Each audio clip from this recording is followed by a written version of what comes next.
Today we're going looking for mugwort, also known as Artemisia vulgaris. And if you're like most of us, you don't have to go far to find this plant.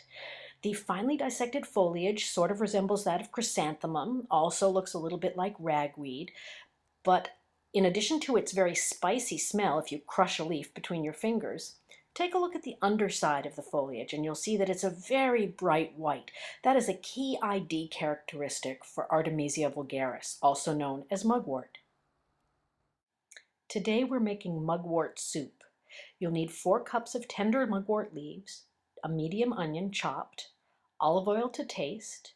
You'll also need broth. I used vegetable, but you could use chicken broth, and a medium potato, and some kind of cream or nut milk. Saute the chopped onion in olive oil just to soften.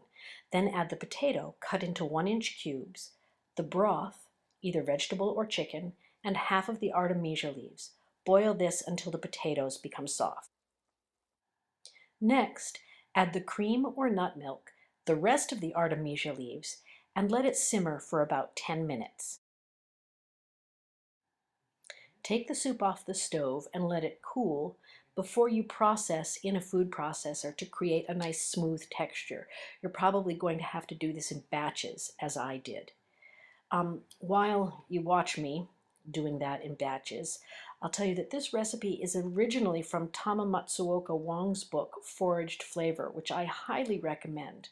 Her recipe calls for butter and cream, but since my husband is doing a vegan diet right now, I was interested not only in getting more at the actual taste of the artemisia alone, which I was curious about, but also in creating a healthier version that he could enjoy with me, which is why I went with the nut milk, the olive oil, and why I used vegetable broth instead of a chicken or meat broth.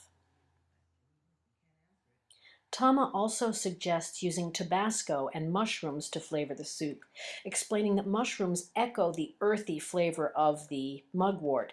I love mushrooms and I love Tabasco, but I wanted to get a sense of what the mugwort alone tasted like, so I didn't add either of those things this time. I may experiment in the future, but this first outing I wanted to really concentrate on tasting the artemisia itself.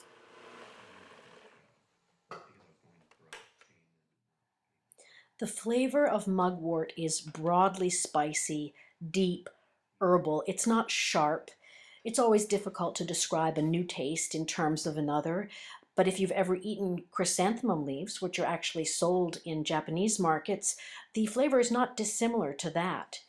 Right now, in late spring, mid to late spring, the artemisia is abundant, it's fresh, it's tender, perfect for this recipe.